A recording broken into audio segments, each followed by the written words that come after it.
SmackDown Live has come to an end. Now,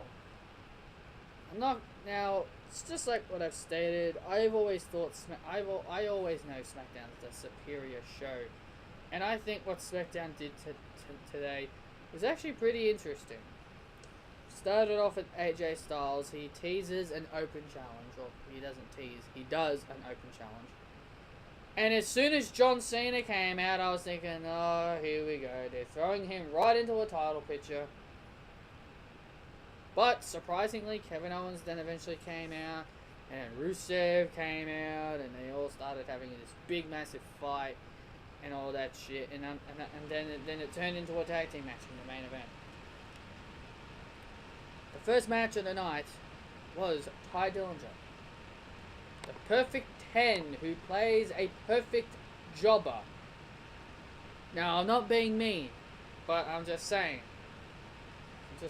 in represent of him, because that's the way WWE booked him. They booked him as a jobber for steroids Mahal, Jinder Mahal.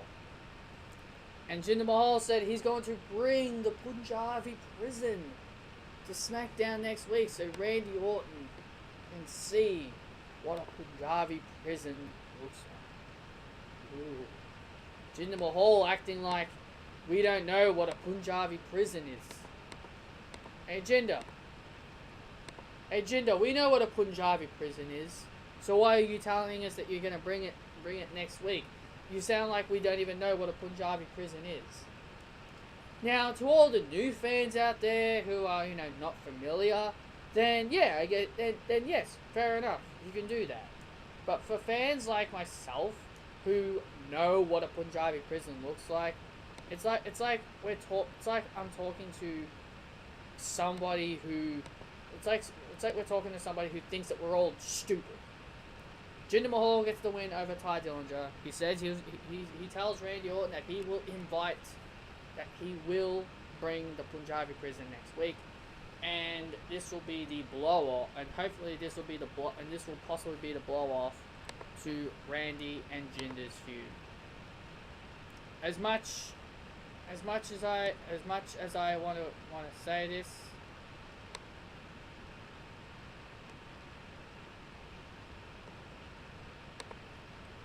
but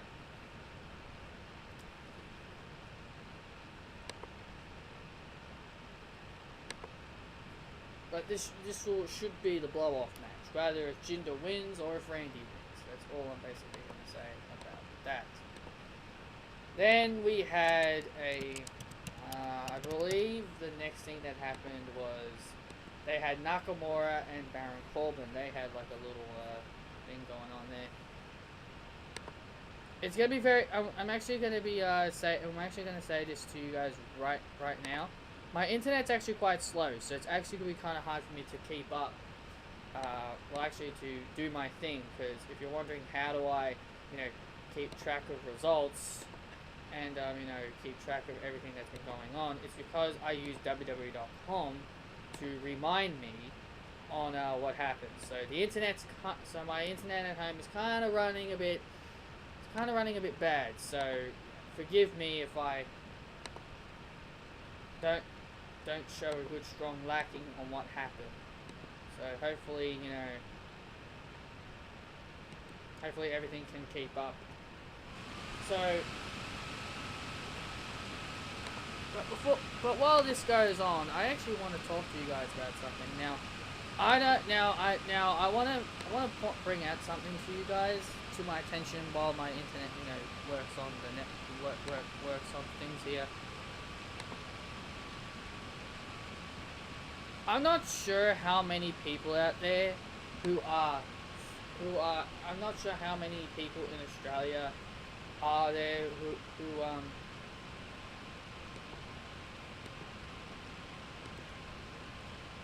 I wanna basically bring this to my attention here, is that people around the world in Australia only.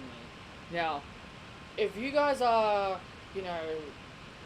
AFL fans like I am, can you see all the other stuff over there? See that thing over there?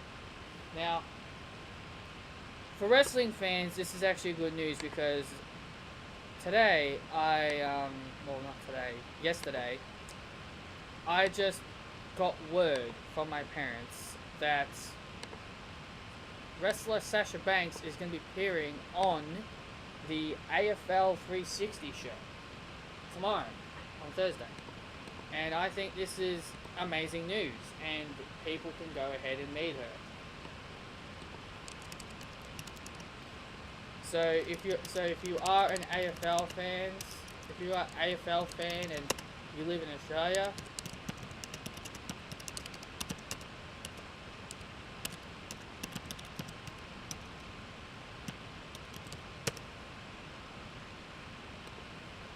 then there you go. The next match that happened on SmackDown Live was Xavier Woods versus Jey Uso. Xavier Woods picked up the victory there with a elbow off the top rope. Very good move there by very good move. Nakamura and Baron Corbin had a brawl. They started to brawl before their match even started.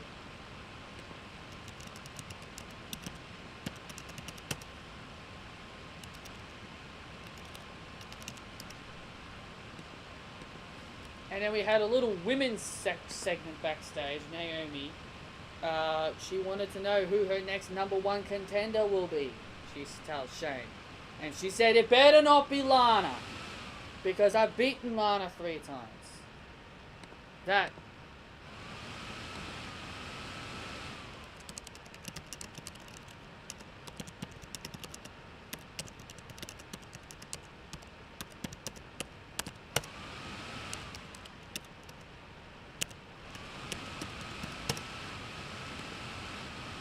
So then we have all the women gather.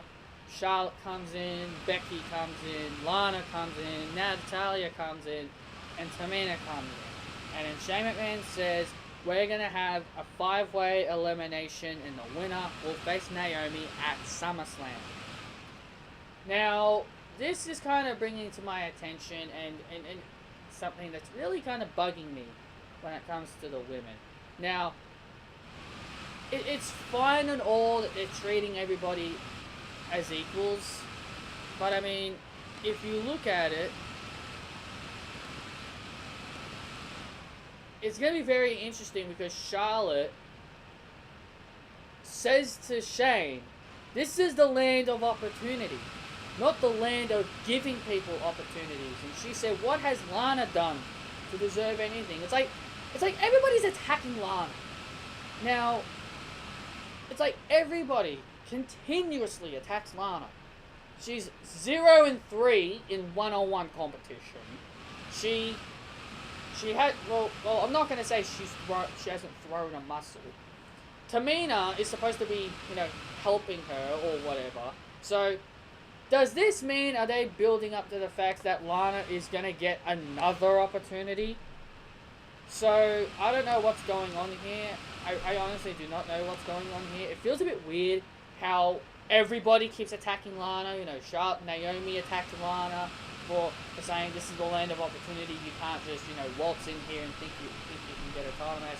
Now Charlotte attacks her, saying she doesn't deserve anything. Well, it's kind of true. Lana doesn't really deserve anything at this point. She should be, fighting local competitors or bringing people from NXT and so she can warm herself up. I get it. Lana is pretty much the Eva Marie of SmackDown. She's now the Eva Marie of SmackDown. I get that. I get it. But, wait, so is that basically what they were meant to do with Eva Marie? Like, they were going to have Eva Marie compete in 3 matches against Becky Lynch, and she was going to lose all 3 times, and then someone was going to, stand up for her and, defend her? If that's how, well, it doesn't feel like that's how they were going to book Eva Marie. The way they were going to book Eva Marie is that they were going to book her as a coward, and then eventually become the champion. That's how they were going to book her.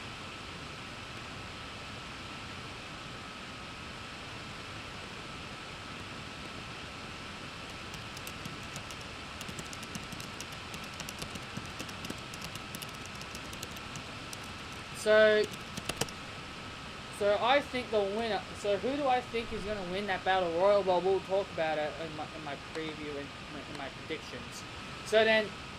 So basically what happens here is that Shane McMahon books a tag team match between Natalya and Tamina against Charlotte Flair and Becky Lynch, and I knew all along Charlotte and Becky were not going to win this. I was like, yeah, because Charlotte trashed Lana's going to come out and she's going to cost them the match. And lo and behold, I was right. Lana comes out, distracts Charlotte, and I'm actually surprised Charlotte took the pin. That's the one thing I was shocked about. Charlotte took the pin. Jeez, gone the days of Charlotte being incredibly invincible. Gone the days of Charlotte being invincible. Charlotte's not the same Charlotte she was on Raw. She's not the same Charlotte on Raw anymore. So gone the days of Charlotte being the dominant athlete. So then we had a segment between Maria Kanellis and Sami Zayn. Maria wanted to speak to Sami Zayn.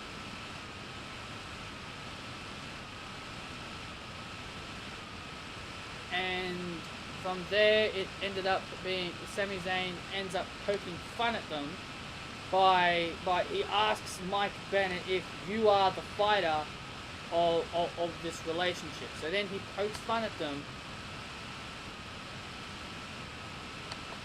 And then he says, oh, so that must mean Mike is the lover and Maria is the fighter. And then they start laughing, and then Maria slaps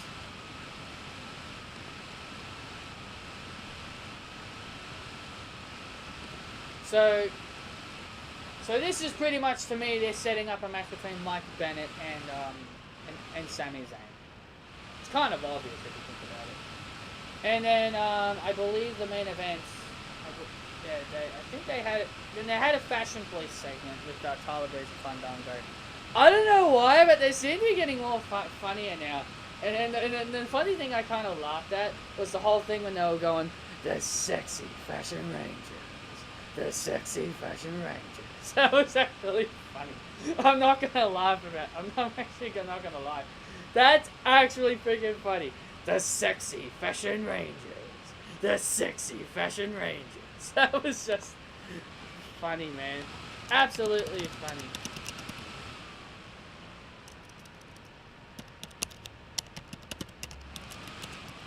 So the sexy Fashion Rangers had a little talk with Zack Ryder and Mojo Rawley. So that was their whole segment. Really funny, very entertaining. I think the Fashion Police, or as I will call them probably from now on, the sexy Fashion Rangers, are starting to really grow on me. They're really starting to grow on me. They're becoming very, very funny, and I admire their comedy.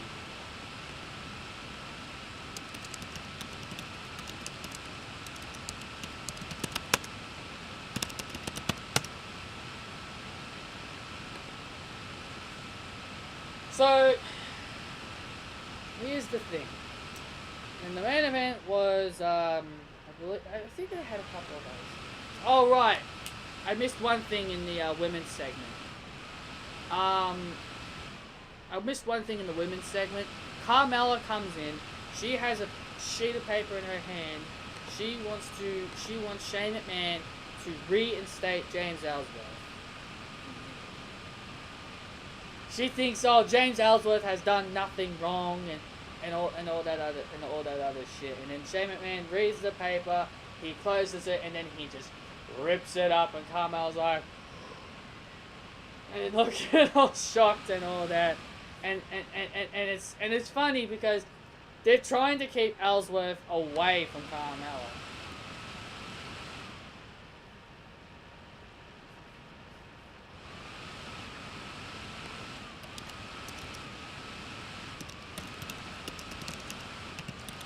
And I thought it was...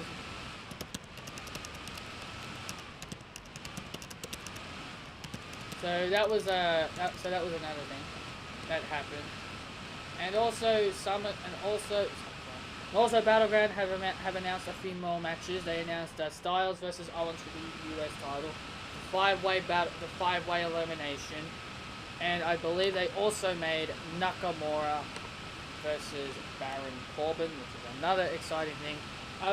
Nakamura and Baron Corbin's brawl was actually quite interesting. I think they should make it like a no DQ match or something.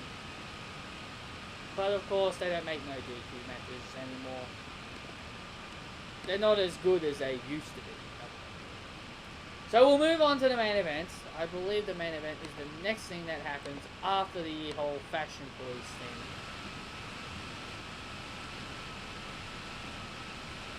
So after the whole Sexy Fashion Rangers segment, then we have the main event. We have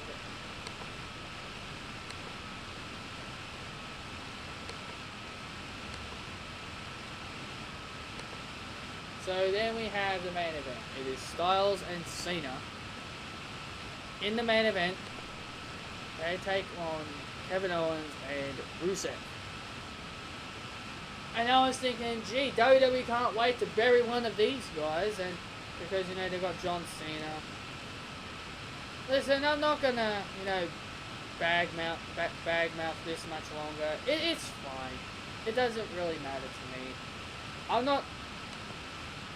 The people, when they go with the whole burying thing, they're just people that, you know, just want to make up excuses why wrestlers lose. So it was a very good main event. The winners were obviously John Cena and AJ Styles. It's not like John Cena is going to lose his first match back in professional wrestling. No Randy Orton. Am I upset? No. I'm not upset there's no Randy Orton. Randy Orton can't be on every week. I've seen the new introductions to the Raw and SmackDown intros, and I've noticed things are a little bit different. The SmackDown had Randy Orton at the ending.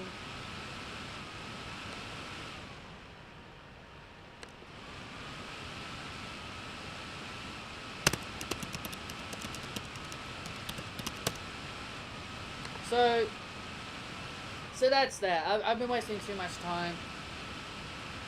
SmackDown Live, there's my review.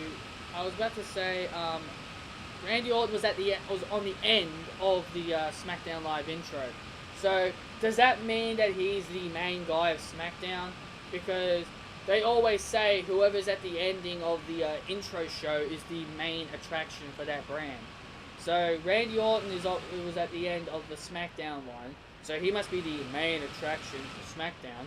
So, and who was at the end of the Raw one? I think it was Roman. I can't really remember. I don't really remember the Raw intro that much.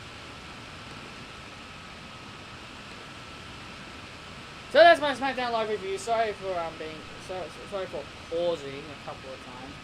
I'm on freaking Facebook and I've got a freaking friend here bloody nagging me.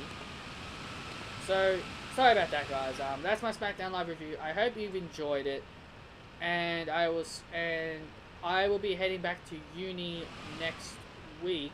So ask me.